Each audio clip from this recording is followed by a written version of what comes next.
Well, good afternoon, everyone. My guest today is Terrance Lewis. Terrance is currently a doctoral student at Auburn University and also serves as a member of the Chattahoochee Valley University of Alabama Alumni Association. Uh, Welcome, Terrance. And can you catch us up on your educational journey to this point? Start with elementary school. Absolutely. And I first want to say, thank you for having me as a guest, and I look forward to the conversation. My educational journey, I'm originally from Columbus. So it's, born and raised in Columbus. My father is originally from Birmingham, Alabama, and my mom is born and raised in Columbus. And my dad joined the military and met my mom while she was working civil service, and the rest is kind of history. And so when he retired, we stayed in Columbus, and attended Muscogee County Public Schools all for my K-12 career. Started off at Waddell Elementary School, which was probably about 2 miles from my house. At the time, the Miss Carolyn Ambrose was the principal there, who's no longer with us, but I went there all through K through fifth grade. Did pre-K at Head Start, which was located in Uptown Columbus, and then Oh, went yeah, to yeah. Waddell for my elementary years. And then where did you go to middle school? Right. So from Waddell, I went to Midland. Midland at the time was a fairly new elementary school. I believe it opened in the early 2000s, maybe like 2002 or three. So at the time that I went to Midland, it was still fairly new. So that had to be around about 2006 to 2009. And so that was also a great experience. That was also during the height of the No Child Left Behind movement. And so Midland was, I guess you can consider it a more affluent school. At the time, it was one of the schools that a lot of people in Columbus wanted to attend and go to.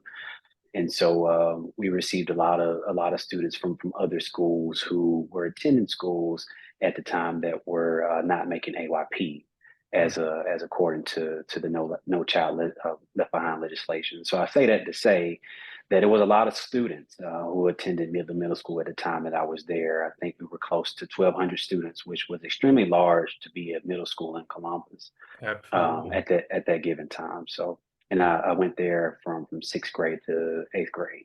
Who was the principal then? You remember?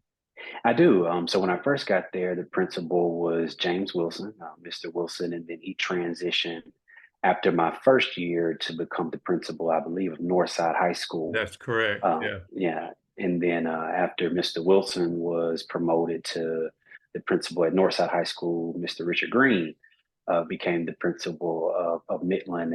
And fun fact, I actually worked for Mr. Green when I became a teacher, and I used to tell him all the time. I said, I think I'm the only person that has had you as an assistant principal or principal, and now as a boss. So those were great times indeed. That's great. Richard was basketball coach and special That's ed right. teacher at Shaw. I still remember those days. He has turned into uh, a wonderful administrator now. That's right. He works at St. Luke That's right. as head of school there. Um, then you went to which high school?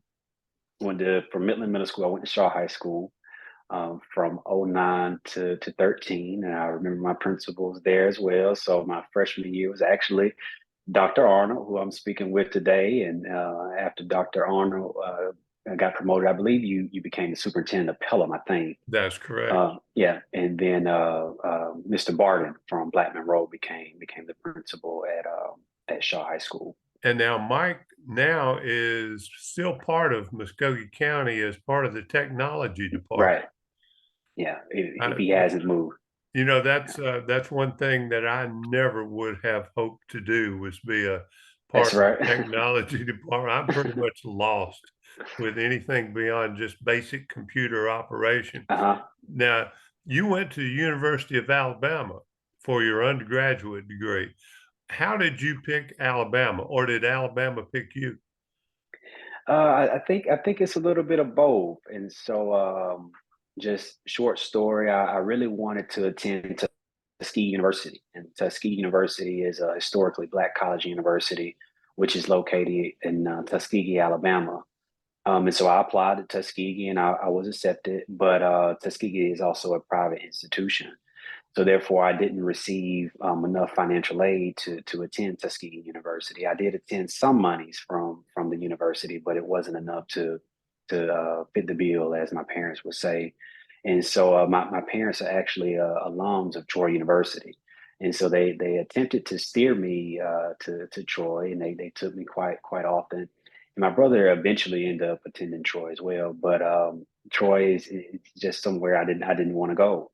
And so my father was originally from Birmingham, as I mentioned earlier, and we've always been Alabama fans, just big Alabama fans. So when we used to visit my grandmother when she was still living, I still remember vividly the moments that we shared watching the football games when we were in Birmingham, which at the time I didn't know was literally only 40 minutes from Tuscaloosa was 40 minutes from Birmingham. So it just goes to show maybe the lack of geography that we teach within schools. But nevertheless, so we were always Alabama fans, and so I actually applied there thinking that I wouldn't get accepted. So I applied there thinking it would be a joke on my parents to say, hey, I don't want to attend Troy. I want to attend Tuskegee. So now I'm going to try to go to the University of Alabama. And to my surprise, I was accepted.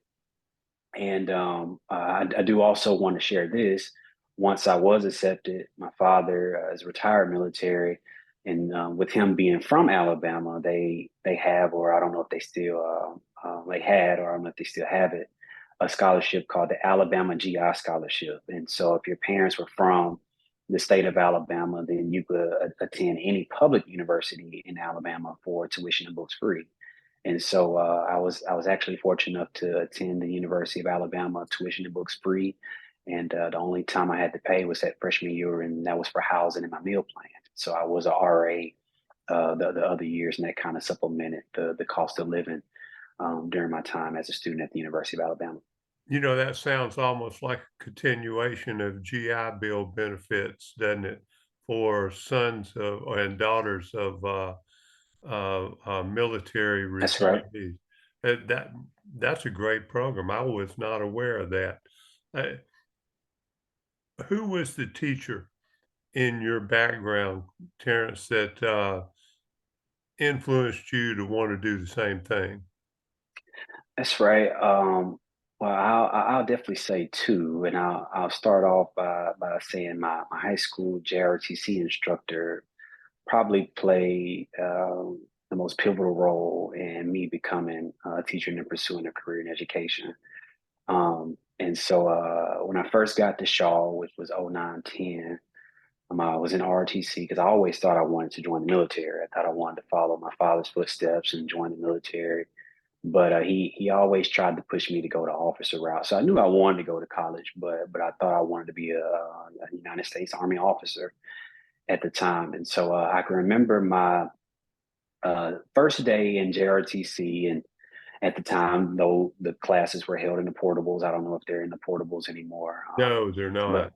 oh wow, wow. Yeah. So that's both positive and negative because we had some great experiences in the portals, but portables. But anyway, and so I can remember sitting in the front of the class, and I always sat in the front of the class, and the majority of all the classes that I took, even as a college student. And First Sergeant Jerry Herring was given his expectations for the course and going through the syllabus and what the course entailed. And I remember him asking one question. He said, "Hey, I need a volunteer." And so I volunteered and came up to the front of the class, and he kind of demonstrated, where your hair could be and those type of things to align with the standards set out by the Army, to also align with JRTC. And the rest is really history. And so, with that being a student led course, I got more opportunities to be in front of a class, to teach the class, to display and model and show other cadets how to wear the uniform, how to recite the JRTC Creed.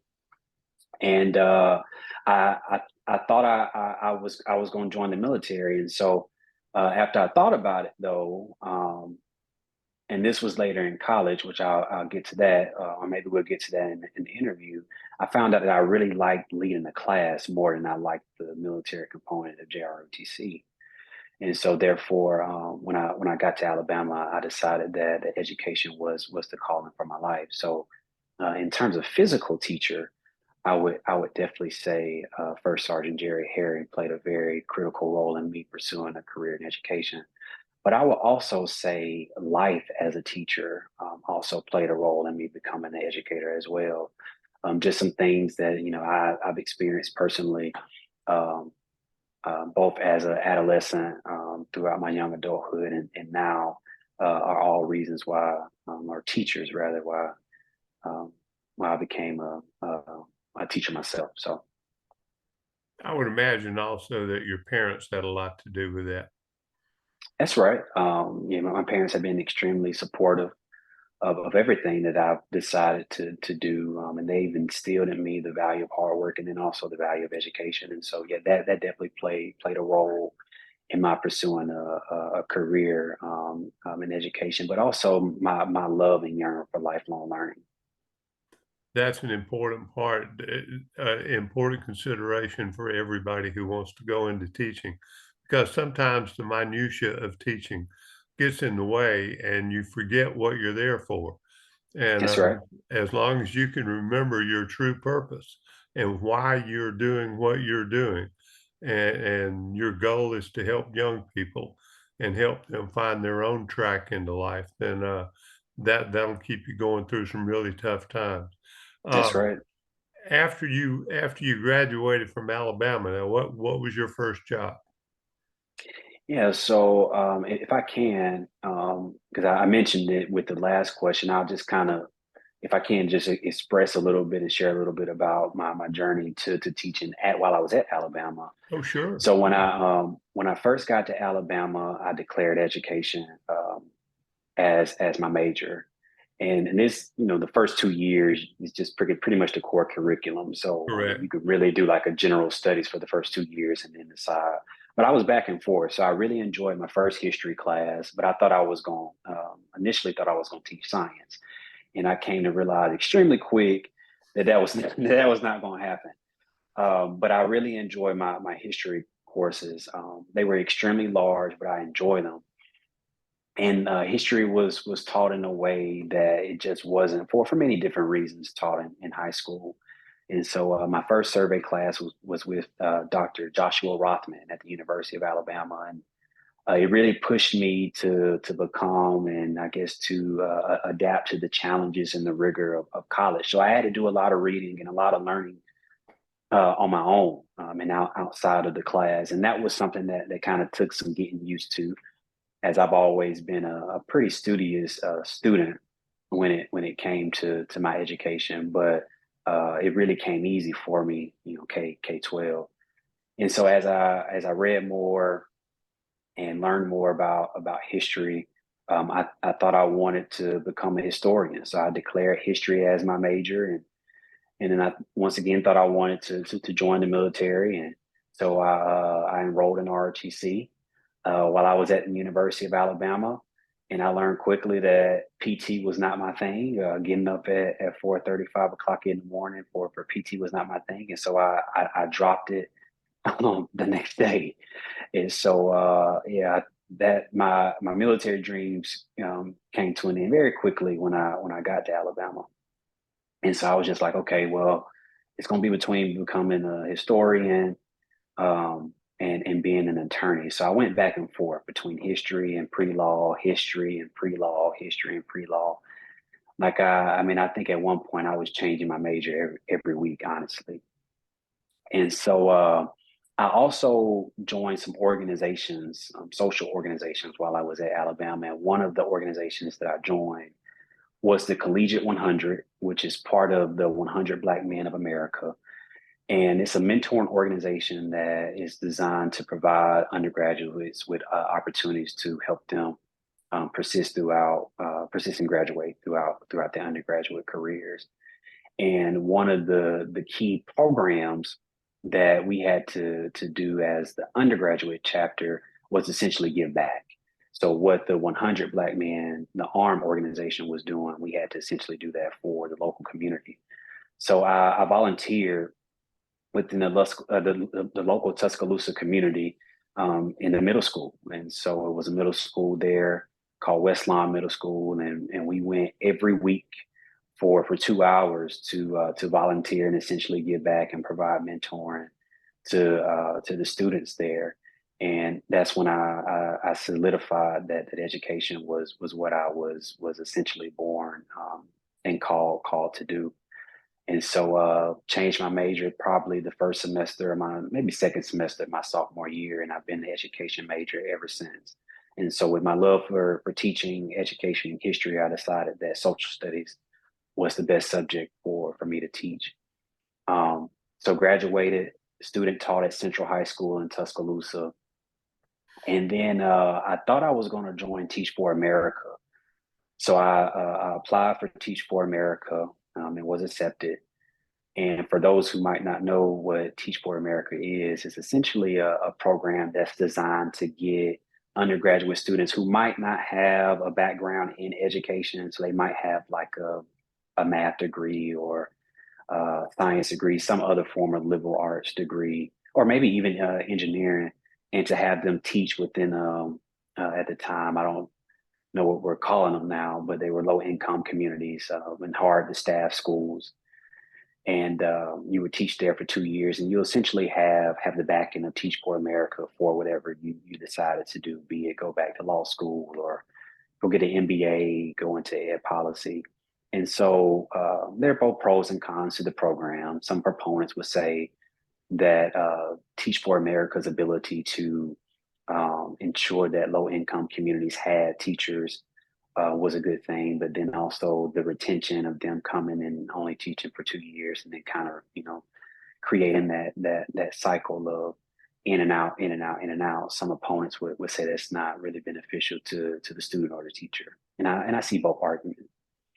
But nevertheless, I applied and I was accepted, and I was supposed to go to Dallas. Supposed to go to Dallas, South Dallas. Was really excited about that particular opportunity, but my parents wanted me to come home, and so I came home to Columbus. Came back in the fall of 2017, and my first job within the Muskogee County School District was actually the school in which I graduated from, Shaw High School, and so I started there as a ninth grade government and geography teacher the fall of 2017 at the tender age of 22.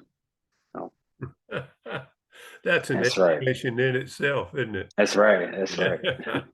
Now, what program, what degree are you pursuing at Auburn now? So right now I'm a PhD candidate in social studies education, and all of my degrees are in social studies education.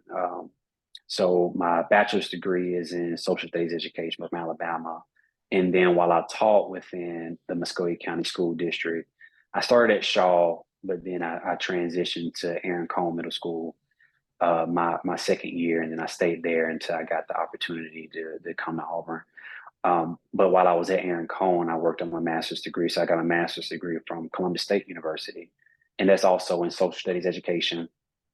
And then got an amazing opportunity to work on my doctorate degree full time at Auburn. And I know that might be oxymoronic for me to go from Alabama to Auburn, but it was an amazing opportunity. And so I now serve as a presidential research fellow and doctoral candidate now at Auburn University in the social studies education program. Well, you're right. You have to grab those opportunities That's when they right. come along, and I think we both know enough about Alabama and Auburn to know that you don't judge a university by the quality of its football team, That's right. because that's entertaining, but that's not the reason we go.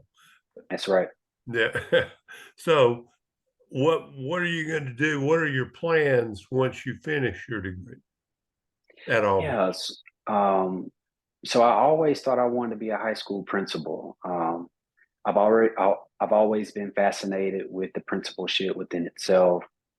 But it was something about the high school principalship that really fascinated me.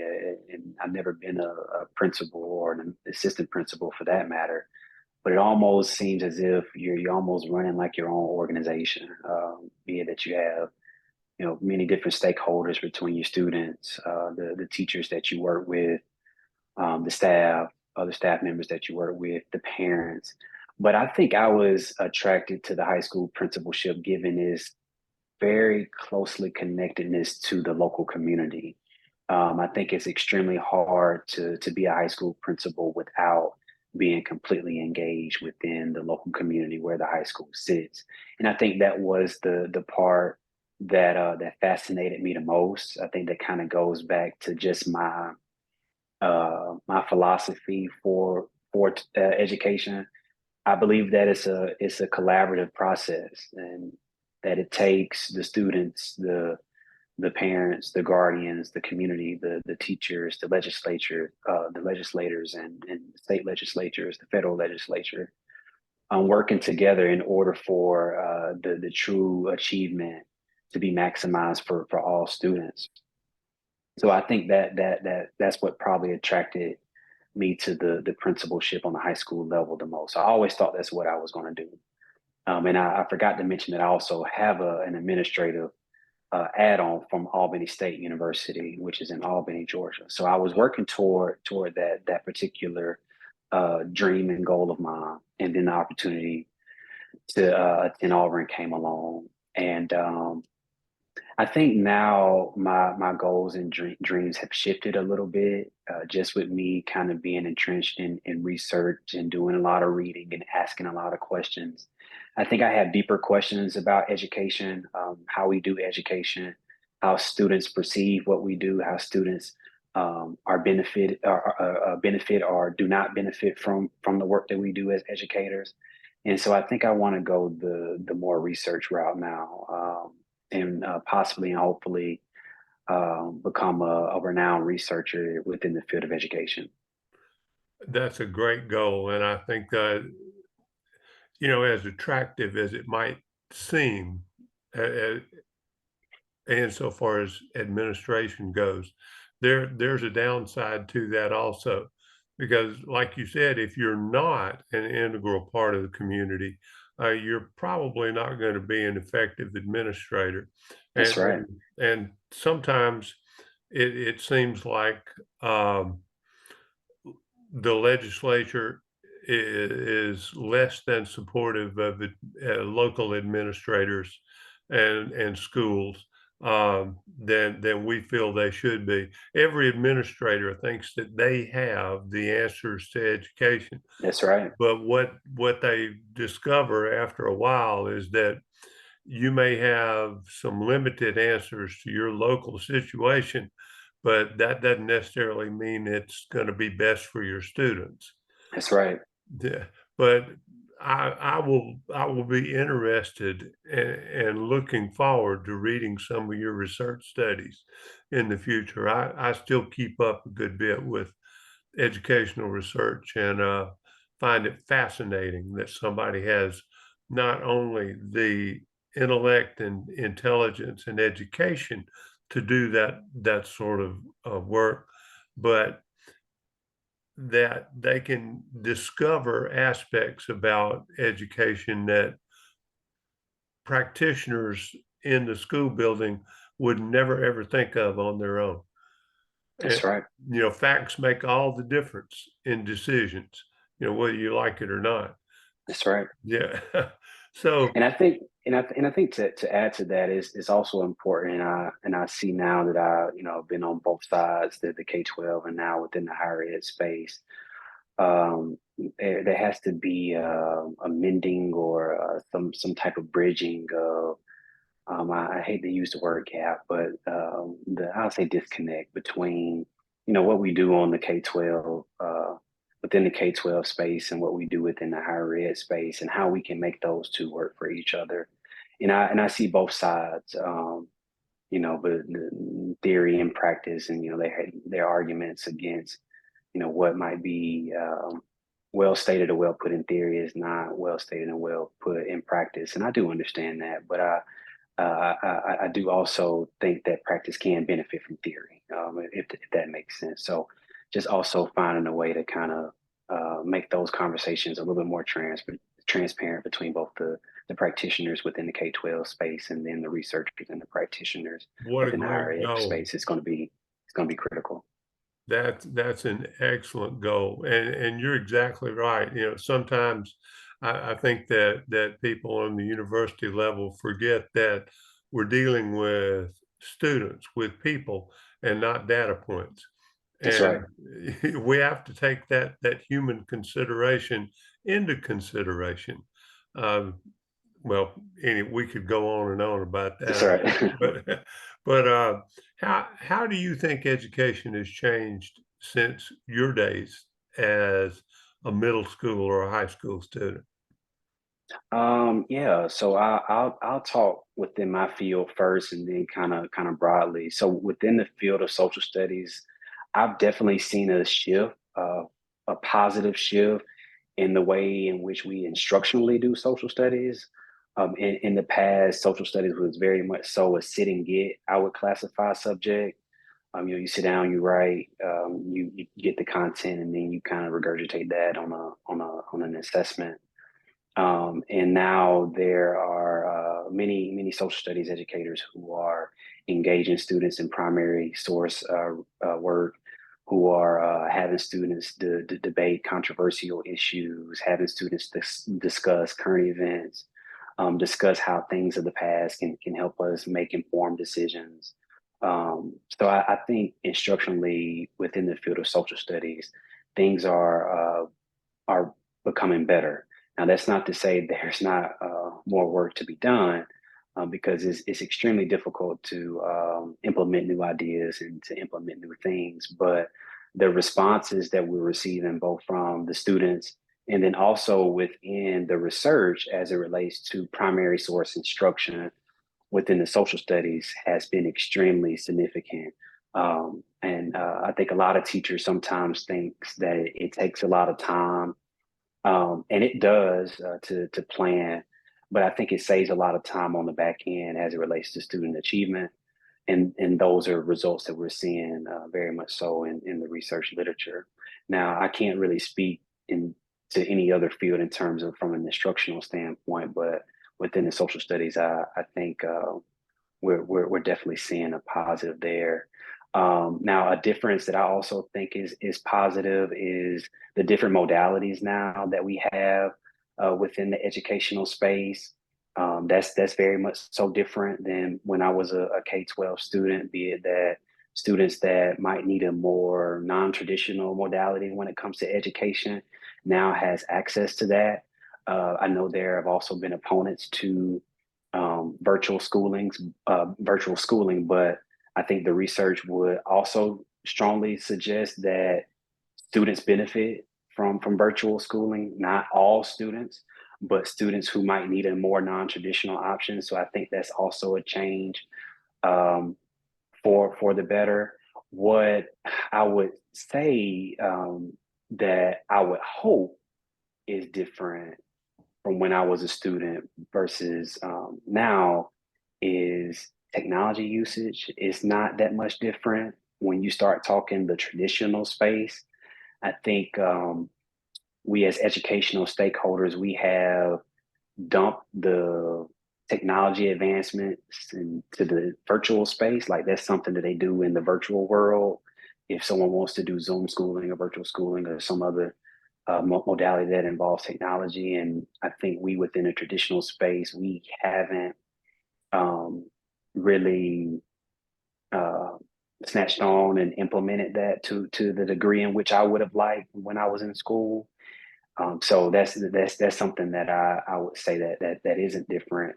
And I think COVID has demonstrated some of that unwillingness within the traditional space, um, to not adapt and implement more technology that really isn't going anywhere. That's much needed and needs to be incorporated within the instructional space for many different reasons. You're right about that, and it's also reinforced the point you made a little while ago about not every student is a virtual student.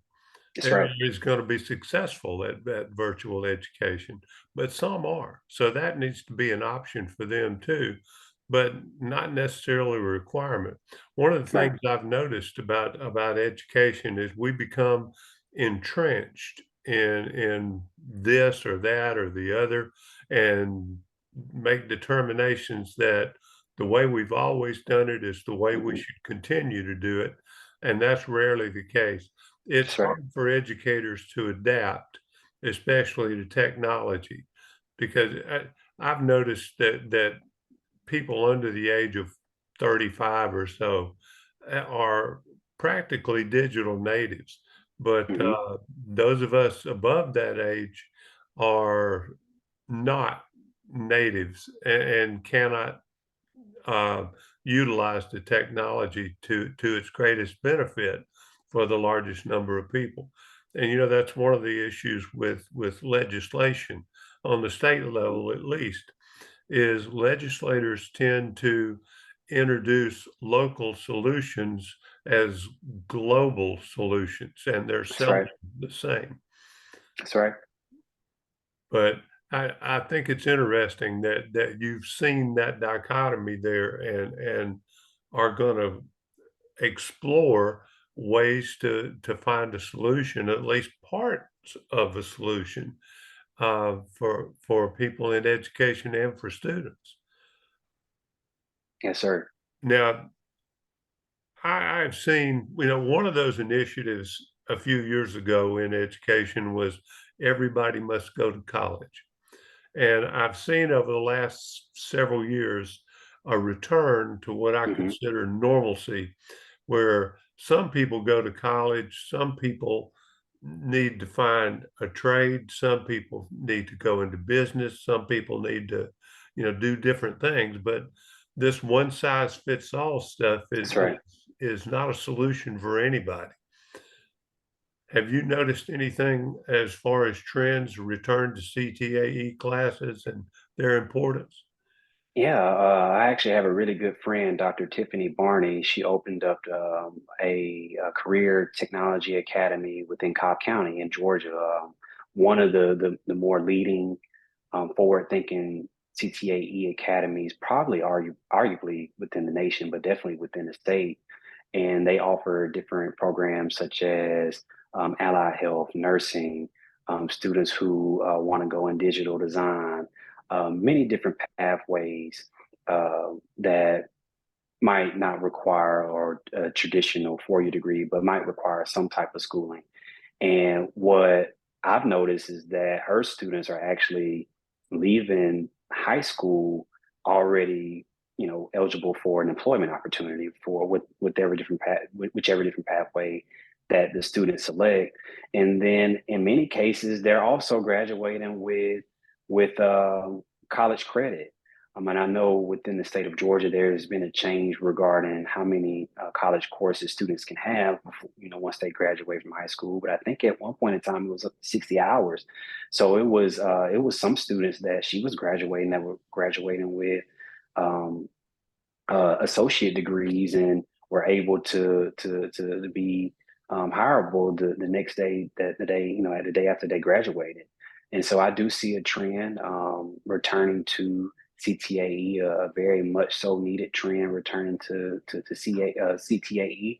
But what I also notice is that it's one thing to offer the programming, but it's another thing to intentionally offer the programming and also offer the supports that the programs need. And I think that's the difference between her program and her school and what I see a lot of people offering.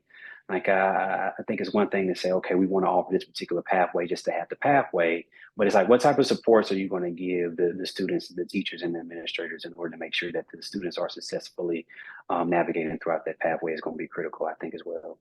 I think you're right about that. It's more than just saying we're going to offer this program. There have to be supports that many people don't see, behind the scenes in order to make that happen. Um, Terrence, we've got a few more minutes here. What words of wisdom would you like to offer to prospective educators in any area of study? Yeah, I would definitely say that we need to take our own advice. Oftentimes when we ask educators why they entered the field, and if you're talking with an educator that's extremely passionate about what they do, they're probably going to say something along the lines of, I've always been a lifelong learner. Um, I had a very influential teacher in my life. I want to play a role in creating the next generation of citizens or contributing members of society. So I would say to any prospective educator to never forget that, why, because I think it takes that for us to do some of the adapting that we very much so need within the modern context of education. But if you're going to pursue a career in education long term, and for a substantial amount of years, like it's something that you're going to come in contact with throughout your career, that it's going to come a time where you're going to have to implement something new. And I think remembering that why makes it easier to do so. Yeah, you're exactly right. I have a friend of mine that's been in education for a long time, in administration, as a matter of fact. He noted one time that there are basically two kinds of teachers. There are teachers with 10 years experience, and then other teachers with 1 year's experience 10 times. That's right. So That's right. you have to continue that lifelong learning, even though you're supposed to be the one that knows everything. That's right. Yeah. Well, Terrance, I enjoyed our conversation today, and best of luck to you and your doctoral program. You're pretty close to finishing, aren't you? Yes, sir. So I defend in the summer. So summer 2024, I should be crowned Dr. Terrance Lewis. So fingers I'm crossed. Keep looking me in. forward to that Yeah. day, buddy. Yeah. Congratulations. And Yes, sir. I'll see you at our next alumni meeting. All right. See you soon. All right. Thank you for Thanks, having me. Terrence. All right. Bye bye.